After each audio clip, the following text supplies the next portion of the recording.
Bhagavatam, we will discuss another type of Bhagavatam, and that is the person, the Bhagavata. The book Bhagavata and the person Bhagavata, they are both imbued with the potency to awaken pure love for Krishna. And so on auspicious holy days, the appearances of Bhagavatas, of great devotees, we discuss their appearance. Gadadhara Pandita particularly is related to the Bhagavatam in that he was a speaker of the Bhagavatam. He devoted his time in Jagannath Puri to discussing Bhagavatam, teaching Bhagavatam to the devotees. When Chaitanya Mahaprabhu felt pangs of separation from Radha Krishna, Gadadhara Pandita would alleviate the distress of his heart by speaking appropriate verses or relevant verses to match Chaitanya Mahaprabhu's mood. And that would give Chaitanya Mahaprabhu some solace in the intensity of his experience of love in separation, vipralambha bhav. Chaitanya Mahaprabhu he appears on Purnima, the full moon. Gaura Purnima is when we celebrate his appearance. And Gadadhara Pandita, if you look at generally during the class, we say, don't touch your phone, don't look at your phone. But sometimes we make exceptions. If you look at the weather app on your phone, you'll see that today you can see the moon. The position of the moon is indicated day by day on your weather app. And if you look at the position of the moon today, there's a reading for illumination. It says 0. So it's a new moon. New moon means the moon's illumination is at 0. Dark moon, we might also say. Otherwise, in Sanskrit, they say Amavasya. So the opposite of the full moon is the dark moon. Chaitanya Mahaprabhu makes his appearance on the full moon. Gadadhara Pandit's appearance is on the dark moon, Amavasya. And there is significance to that. Sukadev Goswami describes in the Bhagavatam Krishna's appearance and pastimes in Sri Vrindavan Dham in the 10th canto. And then within the 10th canto, 5 chapters in particular are considered most exalted, the Rasa Panchadhyay, the 5 chapters of the Rasa dance. And during that Rasa dance, Krishna leaves the gopis and causes them great anguish, great angst. He doesn't leave alone, he leaves with one special gopi. So all the thousands of gopis that are there, they have no comparison to that one gopi that Krishna wants to spend exclusive time with. All of those other gopis, they create an atmosphere, but Krishna's intention and his desire is the association of this particular gopi, Srimati Radharani. Bhagavatam describes Krishna leaving with her in that's the Rasa Leela that takes place in the autumn. Jayadev Goswami in his Gita Govinda also describes Rasa Leela that takes place at Govardhan Hill. And in that Rasa Leela, Radha leaves. And without Radha's presence, then all the other gopis, the whole situation, the whole dance, the music, the festivity, it has no meaning for him anymore. And he wanders through the forests, calling out, trying to find her. In the Bhagavatam, so there are different Raslilas. It's not, there's only one Raslila. The Bhagavatam Raslila describes an autumn moon that Krishna sees. So it's a Raslila that takes place at a time we celebrate as Kartik. So it's that time of the year, Ras Purnima. The Govardhan Raslila, Jayadev Goswami describes, is during the spring, Vasanti Ras, a spring Raslila. When Krishna leaves with Sri Radha, as described by Jayadev Goswami, he glorifies her. Anaya radito nunam bhagavan harer ishvara yan no vihaya govinda pritoyam anayad raha. This is a very wonderful verse, a treasure in the hearts of the Vaishnavas, the followers of Chaitanya Mahaprabhu. They take particular delight in this verse, which reveals indirectly the name of Srimati Radharani. Certainly this particular gopi has perfectly worshipped the Supreme Personality of Godhead, Govinda, since he was so pleased with her that he abandoned the rest of us and brought her to a secluded place. The gopis are speaking. They're looking for Krishna. They're following his footprints. And as they discover his footprints, they find that there are a second pair of footprints alongside his. And they're able to trace out different pastimes based on the impressions of their lotus feet. Here, it appears he's standing on his tippy toes under a tree. He must have been collecting flowers to decorate her hair. So they're able to trace out different. Here, the impressions of his feet have become very deep in the ground, and her footprints have disappeared. He must have carried her. So they're able to trace out different pastimes between Radha and Krishna by following the impressions of their lotus feet. And as they follow these footprints, they come to a place where they find Sri Radha alone. She has been abandoned by him. And they see her devastation, her love in separation from Krishna. And when we read this part of the Bhagavatam, or when we hear it being told, we ask, why did Krishna leave her? Yeah. Was he just cruel? Was something wrong? And I'm sure many of you have meditated on this question ad infinitum.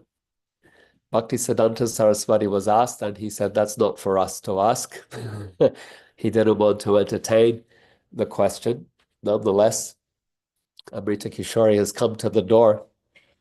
What is the answer? Why has Krishna done this? Our curiosity is aroused.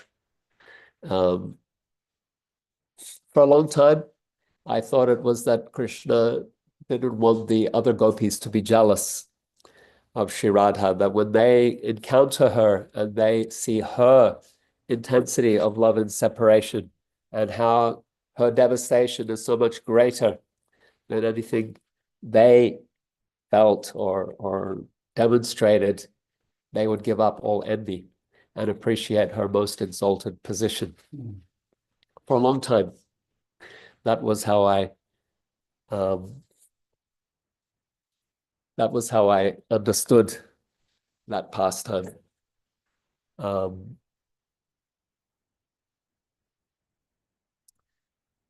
Yeah, that somewhat pacifies the heart. Otherwise, there is another insight that in seeing the intensity of Krishna's, of Srimati Radharani's love for him, Krishna, he wants to explore it further. So this is how much she loves me when she's with me. How does she love me when she's apart from me? And so he appears to leave her, but later on, when he's asked by the gopis, why did you leave us? He says, I was never away from you, not even for a moment. So he's there. He's observing the intensity of Srimati Radharani's love. He's trying to understand it. He's exploring what is the nature of this love. And on seeing it, on observing Radha's love for him, he decides this can't be understood intellectually. This has to be experienced. And so he decides to take her bhavana and her duty, Radha Bhava Juti Suvalaitam Krishnobi Svarupam, taking the mood and the complexion of Sri Radha, he appears as Gauranga, as Chaitanya Mahaprabhu, the full moon night in Navadvip Dham. And so he comes with, as at the same time as the Kali Yuga Avatara, with an external purpose of establishing the Yuga Dharma of the age. And then he has his personal, private purpose as well. And it's beautifully described by Kaviraj Goswami. He wants to understand what is the glory of Sri Radha's love for him. What is it that she experiences in loving him? What is the happiness she's experiencing in loving him? And what is it about Krishna that she finds so attractive? What is it about Krishna? What does it feel like? Loving him in terms of an emotional experience, but what is it about Krishna that attracts her? So to understand these things, he makes his appearance as Chaitanya Mahaprabhu, plundering Radha's heart, plundering her complexion. And when he plunders the treasure of Radha's love, what is left? The dark moon of Gadadhar Pandit. So he makes his appearance, and he makes his appearance as one who has been robbed in a destitute position. The dark moon, the unseen moon, the suppressed moon. That is the appearance or the condition of Gadadhar's heart as he makes his appearance. Chaitanya Mahaprabhu, or Krishna, has made Radha a beggar, appearing in this as this desperate figure. Gadadhar is very meek, very mild, very gentle, never says never speaks an angry word. So Radharani's nature is fiery and contrarian, and we can say she's humble, but she's proud as well in her love. In her interactions with Krishna, she exhibits a pride, a jealous anger. But Gadadhar's mood is very, very different from that, because Krishna has taken Radha's nature. Gadadhar's mood is more akin to that of Rukmini, submissive. Rukmini, when Krishna joked with her, she was fanning him in Dvarka, and Krishna joked with her and said, why did you marry me? I am a coward. I ran away from the battlefield. He denigrates himself, and he says, Rukmini, you made a big mistake marrying me. He's provoking her. He wants to have some fight, a playful fight with her. He says, you should have married Shishupal. He was so much more qualified. a powerful king with his own kingdom and massive armies, so many alliances with other powerful kings. You really lost out in choosing me instead. And in fact, you asked me to kidnap you. I did it just to show Shishupal up. It was about rivalry with him. And so Rukmini, she faints when Krishna speaks like that to her. She drops her chambra and falls to the ground. And then Krishna comes down and lifts her up and pacifies her and says, I was just joking. I was trying to get you to say something back, to argue back. So she has a very submissive mood. And Kavi Karnapura in the Gaura Ganadesha Deepika compares Gadadhar Pandit in mood to Rukmini. Sometimes you might read this and think, oh, Kavi Karnapura is saying Gadadhar is Rukmini. No, Gadadhar is Radha, but the mood that is being exhibited in is that of one who is very submissive. That is called Dakshina Bhava. Dakshina is right wing, servitude, submission. We give Guru Dakshina. Radha's mood otherwise is Bhamya. It is left or contrarian. So this is Gadadhar's surface mood in Gaura Lila. Dakshina Bhavana. Helplessly, Gadadhar follows Chaitanya Mahaprabhu everywhere in his pastimes. Chaitanya Mahaprabhu dominates him. So we could just pause here briefly. We could reflect a couple of lessons. One is the goal of love of Godhead. Krishna himself is curious about this. Krishna himself is eager to taste this thing that we are aspiring for. It is also desired by Krishna himself. He is in a position where he's God, so he can't have it. He is the object of that love of the devotee for him. But it is so wonderful, so glorious that he himself wants to taste it. We can also just appreciate sacrifice. So the devotee's mood of service, Gadadhar's mood of service and submission and passive acceptance, despite being robbed as Srimati Radharani, robbed of the sentiment of Srimati Radharani, he's unconditionally surrendered to Krishna, to Chaitanya Mahaprabhu. In their childhood, Chaitanya Mahaprabhu and Gadadhar, they're good friends. They would study together. They would take baths in the Ganga together. They would walk home together. And Chaitanya at this time, he's called Nimai Pandit, because he was born or taken under a neem tree shortly after his birth. As he becomes a youth, Chaitanya Mahaprabhu, or Nimai Pandit, he displays a very,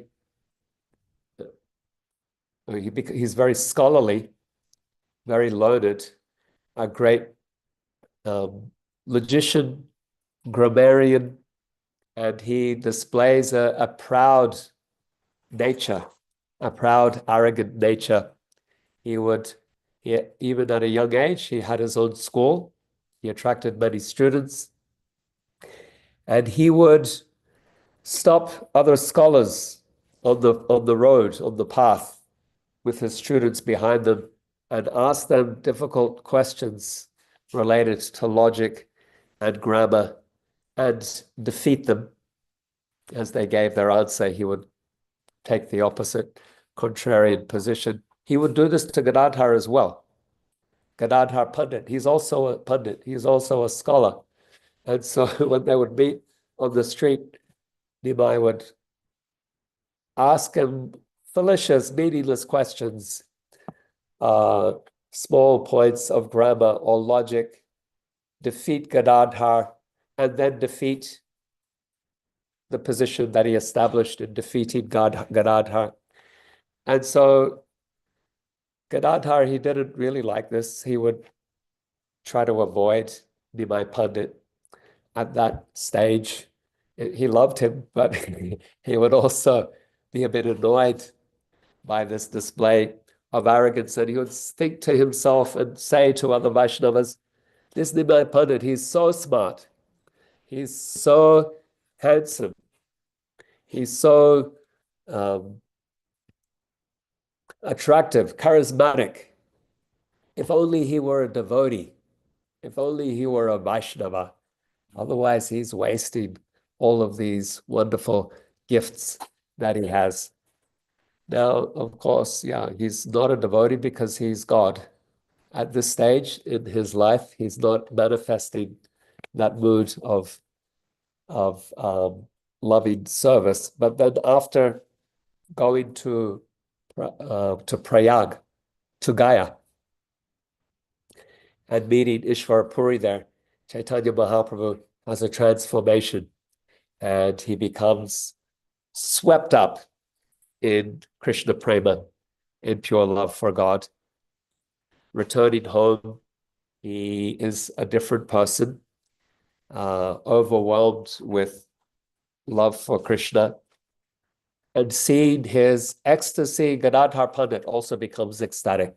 As Chaitanya Mahaprabhu cries, as Nimai Pandit cries in loving separation from Krishna, Gadadhar Pandit's empathy is such that he cries as well.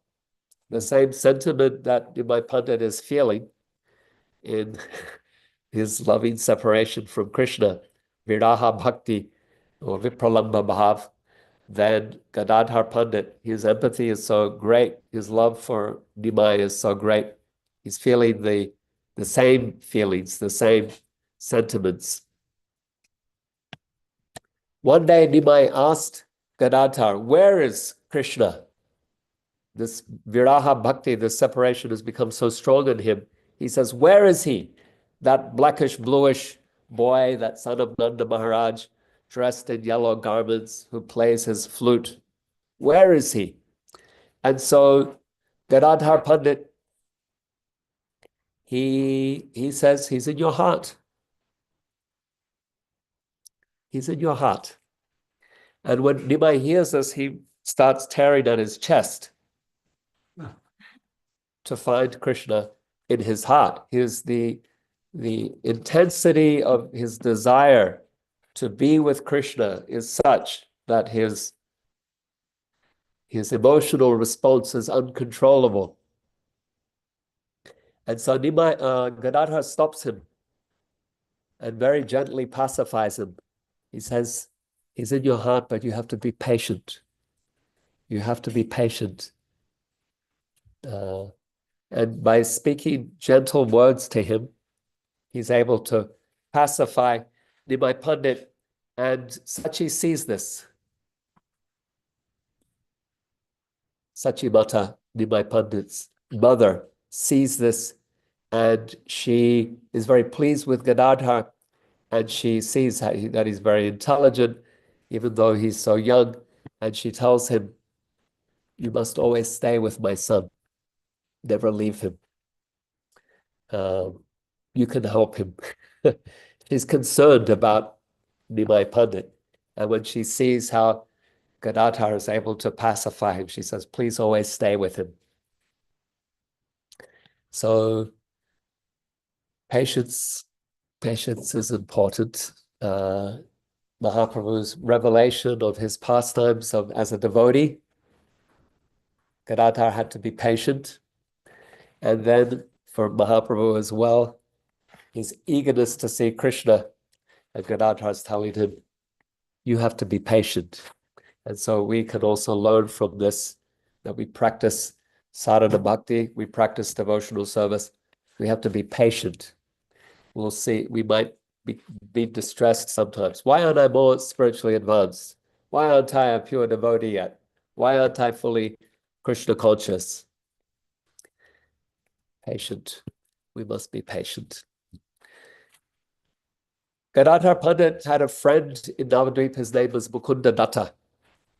And whenever there was a great devotee coming to Navadvip, then Mukunda Datta would arrange for Gadadhar. He would take Gadadhar with him to meet that devotee. This was something that they liked to do together. And so one day Mukunda came to Gadadhar and said, there's a great devotee who's arrived from Chattagram. His name is Pundarik Vidyanidhi. And so together they went to meet this Vaishnava, eager for sadhu sangha. When they arrived, however, Gadadhar was confused because they went to a mansion, a very opulent home, and they came before a man sitting on a throne with a beard, oiled hair. He was chewing betel nut. There were servants with fans. There were mirrors all about. He was wearing silk clothes and jewels. And Gadadhar, he thought in his heart, this looks like a materialist to me. Doesn't seem like a sadhu, an advanced devotee. And Mukunda, he understood that his friend was confused. And so he recited a verse from the third canto of Srimad Bhagavatam. There is a beautiful section at the beginning of the third canto where Vidura meets Uddhava. And Vidura says, tell me, how is Krishna? How are the Yadus? Vidura doesn't know that Krishna has already left. His pastimes have already been concluded. And so when Uddhava speaks, he speaks with great feelings of separation. And he summarizes in this chapter, second chapter of the third canto, basically he summarizes the whole of Krishna's pastimes on earth. Very beautiful section of the Bhagavatam to read. One of those verses, he says, Aho bhaki yamstanakalakutam. How amazing it is. Aho is an exclamation of wonder or surprise. How astonishing when Putana, the wicked sister of Bakasura, tried to kill child Krishna by offering him deadly poison on her breasts. He bestowed upon her the position of his nursemaid. Could I ever have as merciful a shelter as that of Lord Krishna? When Pundarik Vidyanidhi heard this beautiful recitation of this verse by Mukunda, he became overwhelmed with ecstatic love in separation, called out, Krishna, Krishna. He started rolling about, shivering, and fainted before fainting on the floor. And Gadadhar could see how affected he was hearing of Krishna's pastimes, hearing of Krishna's mercy. And he realized that he had made an aparad just in his mind, but that he had judged a devotee and that he had committed an offense. And so he felt very, very bad, very remorseful. He returned home. He wasn't able to sleep that night. And then in the morning, he thought, the only way for me to atone for this offense and to express appreciation for the important lesson I have learned here of not judging the devotee by externals is to take shelter of Pundarik Vidyanidhi as my guru and take shelter as a disciple. And so he went to Nimai and asked him, this is what I want to do. What is your advice? And Nimai said, this is very good news.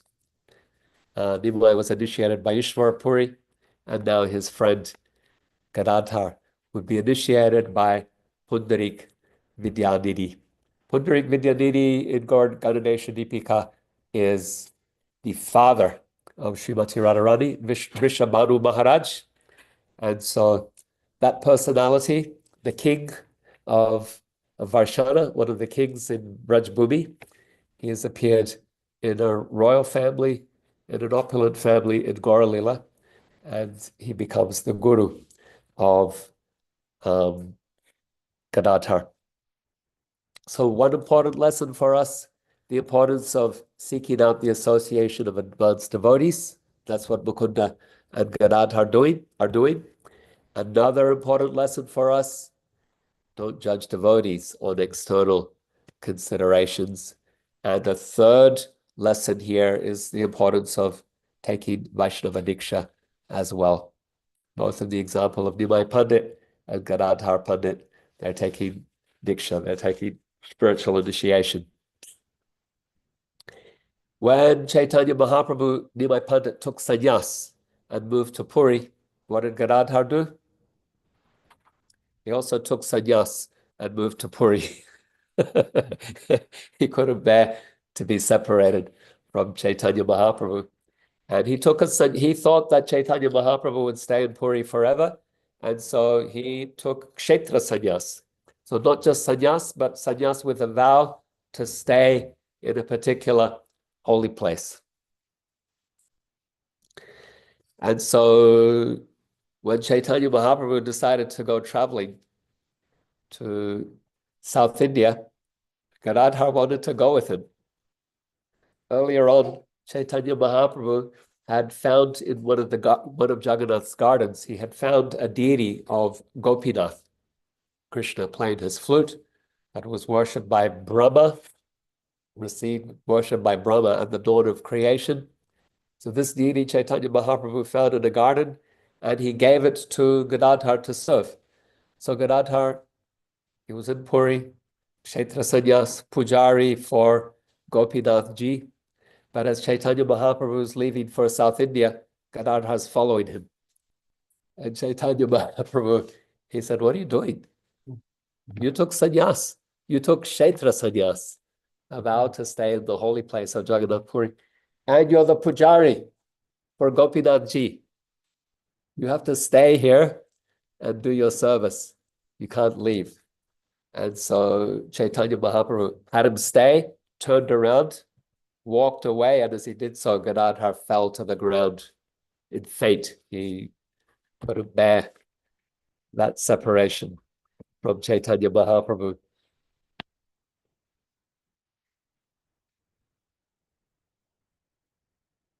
At some point, Gadadhar, he made a request to Chaitanya Mahaprabhu that he might visit Vrindavan. Mahaprabhu had given permission to others like Jagadananda Pandit to visit Sri Vrindavan Dham. But when Gadadhar Pandit made his request, Chaitanya Mahaprabhu said, no, you cannot go. He gave reasons. Your Kshetra Sannyas is a good reason. Your service to Tora Gopinath is another reason. And so there is Vrindavaneshwari, Srimati Radharani, the queen of Vrindavan, in Gaura Leela, in a destitute position, the dark moon having his heart and halo plundered by Chaitanya, and he's also denied permission to enter Sri Vrindavan Dham as well. How would Gadadhar alleviate the pains of his heart? Is by relishing Srimad Bhagavatam. So we mentioned this at the very beginning. He would regularly speak on the Bhagavatam. People would come, devotees would come to hear him as he taught Bhagavatam. He had disciples as well that he would preach Bhagavatam to. Of the 6 Goswamis, then Raghunath Bhatta, he is in the line of Gadadhar Pandit. Later, after Chaitanya Mahaprabhu had left this world, Srinivasacharya came to Puri. He was instructed by Chaitanya Mahaprabhu in a dream, come to Jagannath Puri. When he came, Mahaprabhu had left and he was devastated. And then he had a further instruction, ask Gadadhar to teach you Bhagavatam. So he went to Gadadhar Pandit and asked to be instructed in Bhagavatam. Gadadhar took out his book, his manuscript, and Srinivas saw that many of the verses the ink had been washed away by Gadadhar's tears. He would speak Bhagavatam and he would cry, and his tears would wash away the script on his palm leaf manuscripts. And so Gadadhar sent him to Navadvip to get another manuscript copied. He says, you come back and I'll teach you Bhagavatam. By the time Srinivas returned, Gadadhar had left this world.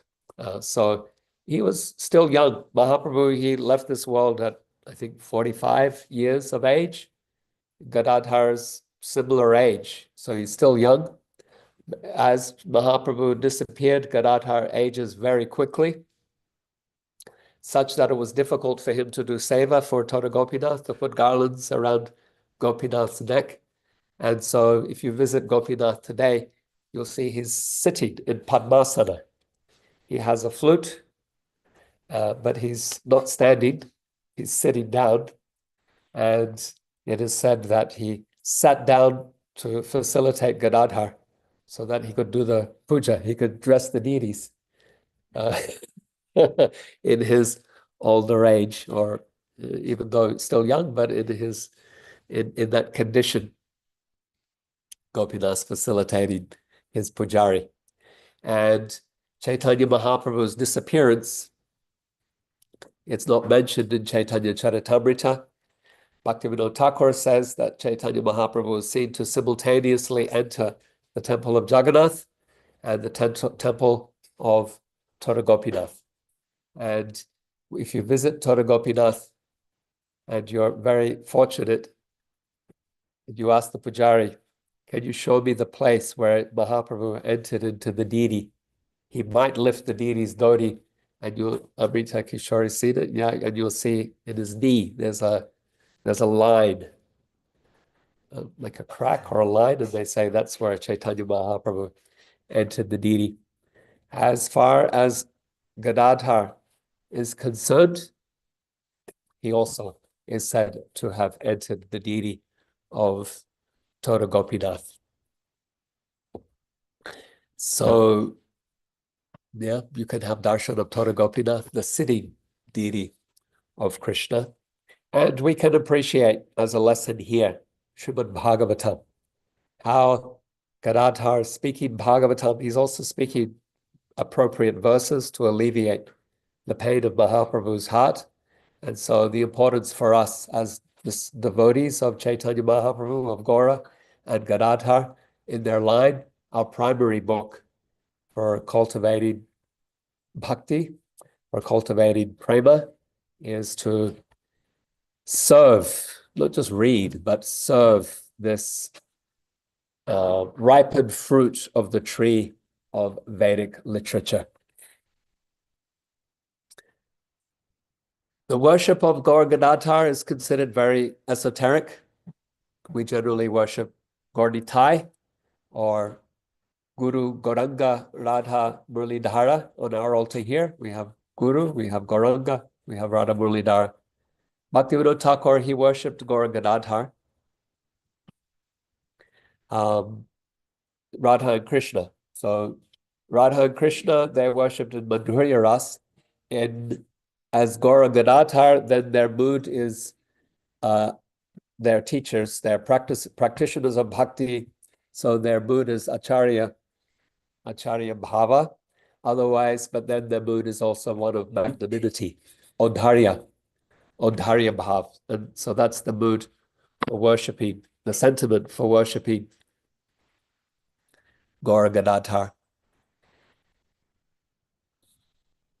Bhaktivinoda Thakur and Bhaktisiddhanta Saraswati, they would convey that when someone has been looted, someone has been robbed, then they're in a very desperate condition, a very desperate position.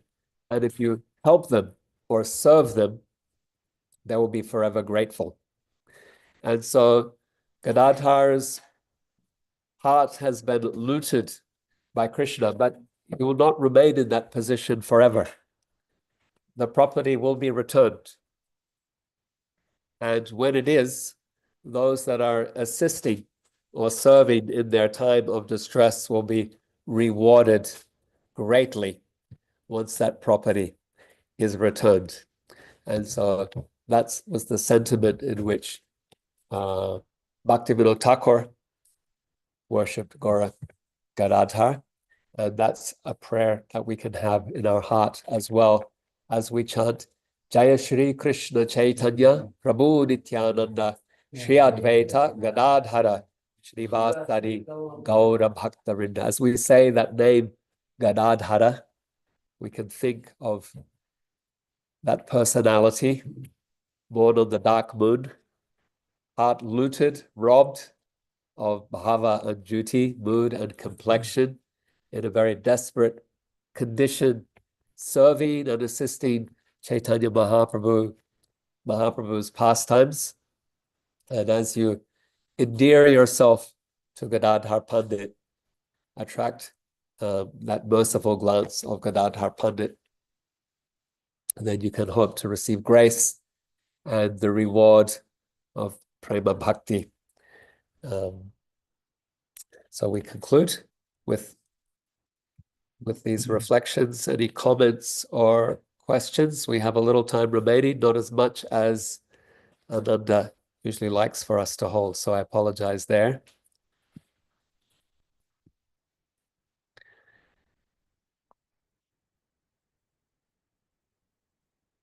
So I see a question here from Phil. Well, if the advice is for me to not judge the purity of a devotee by the externals, what should I take to be the consideration? And what and how much he eats? Question mark. Yeah, don't take that either. Ramachandra Puri judged Chaitanya Mahaprabhu based on how much he ate and judged other devotees of Chaitanya Mahaprabhu. What is the basis? Yeah, how do we understand the devotee? We understand the devotee by their character, by their words when they speak, their sentiment. The words can give us an indication of the heart. By their service to Vaishnavas, their service to their appreciation of Vaishnavas, their service to Guru and Gauranga and Radha and Krishna.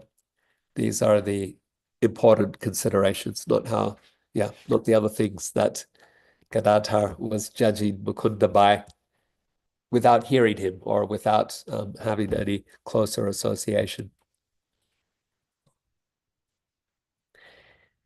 Any other question or reflection with the 1 minute remaining? Yes, Krishna Kumari. We usually say, we follow the examples that are given by Chaitanya Mahaprabhu for enunciation, for, love of Krishna. But then, we're not to necessarily imitate the other stuff, but, it's just kind of sweet, the teasing of Gadadhar. I just wonder how, how come we don't, emphasize those things. Okay, yeah. So a question about devotee dealings, devotee relationships, and the teasing between Radha and Krishna. You see it a lot in their pastimes. And Krishna with Rukmini didn't quite work out there. Krishna or Chaitanya Mahaprabhu with Gadadhar, and you'll see with Jagadananda Pandit, there's a lot. So more with Jagadananda Pandit. Mahaprabhu teases him. Do we see that among our own devotees? Yes. Yeah. Different relationships will have different sentiments or different moods. Some people, that teasing is difficult to bear. For others, there's a lot of fun there. So depending on the relationship, you'll see it between Nityananda and Advaita Prabhu. They have that relationship of teasing and joking with each other. Oh. Advaita invites Gaura and Nityananda to his home, and he prepares all this food.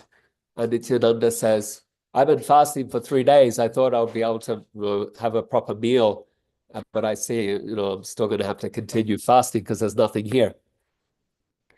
And so that kind of joke. And then Advaita says, what kind of sadhu did I invite to my house? This is a fake sadhu. He's a reject Paramahamsa. And I think I made a mistake.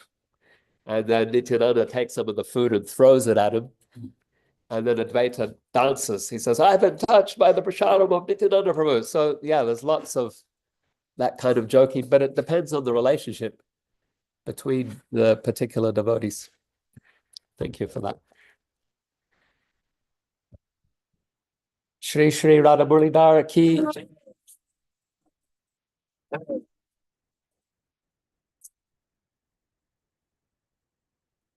Premanandi.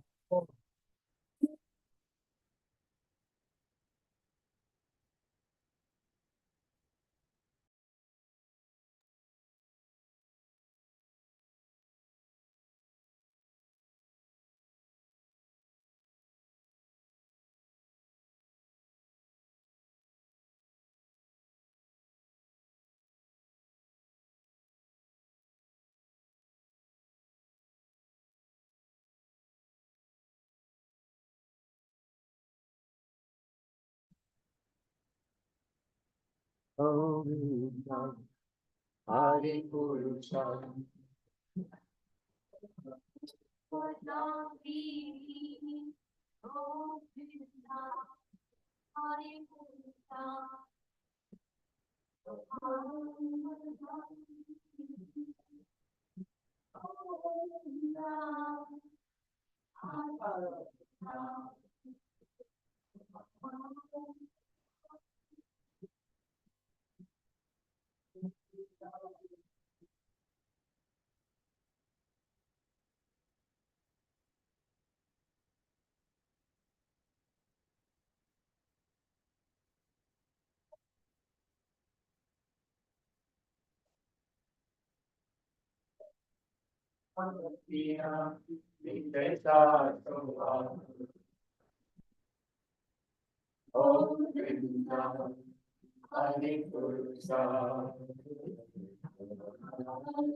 Yeah, okay, we are going to mute the temple room. Okay, welcome to the Afterglow. Would anyone like to share a reflection? Did we address the question from Phil? It's in the chat. I got distracted at one point. Return? Yes, Prabhu, I think Prahlad Prabhu addressed already one Okay, question. I'm good. not sure, maybe second question was posted, but first question was addressed actually, whatever Phil posted. Yeah, judging by the externals. Yeah, yes, that was answered, Prabhu. Great, perfect. Thank you, Prabhu. Yeah. Okay, takeaways. My takeaway is the original left wing and right wing mood. That's really cool. There's right wing, left wing everywhere, not just down here. They're just doing it the proper way. Yeah. Yeah, I also like Hey, Sharon, go ahead.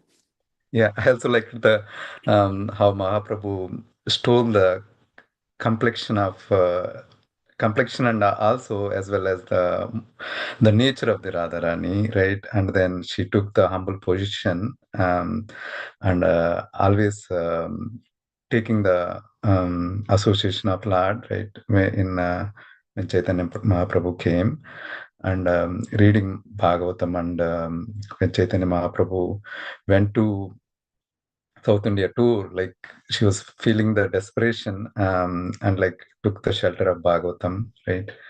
Yeah, and taking that humble position and waiting like and consoling Lord when Lord is in Virabhav, like being patient, like you will see Krishna, right? So I like those points so much. Yeah. Thank you, Haricharan Prabhu. Yeah, always take the humble position. Learn from Radharani. Take the humble position. You can't go wrong. Yes, bro. Yeah. Jai. Thank you. Okay, should we call it a day? Let's see. Dana Krishna's Radharani, please complete the yagya. You're the best. Hare Krishna! Haribo! Love you guys so much. Haribo. How wonderful Thank is Krishna? Thank you. How wonderful is Dana Krishna's Radharani? How wonderful are devotees? How wonderful are devotees. And Ananda Vihari for helping us get through every morning and welcoming us and being so sweet. And everyone here is so sweet. I just wish I could hug you all. Thank you. Jai, thank you. Yeah, we are tree huggers. The trees are in the Naimisharanya forest, and we're hugging those trees. Hare Krishna. Okay, have a wonderful day. Go to the temple if you can. Chant, dance, sweat for Krishna, and come again tomorrow. Hare Krishna. Thank you so much, Prabhu.